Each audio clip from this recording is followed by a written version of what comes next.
পারলাম না। এমন টাইমে হয় সব। যাই হোক, পুরা ভিজে একেবারে একাকার হয়ে গেছি।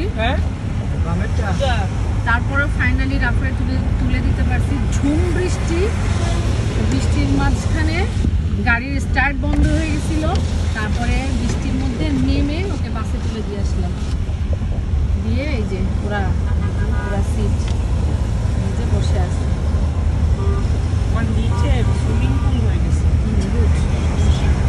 নিচে নাকি সুইমিং পুল হয়ে গেছে। আমার পানি পড়ে পড়ে নিচে আমার পানি। এখন খুলনার উদ্দেশ্যে রওনা দিচ্ছি।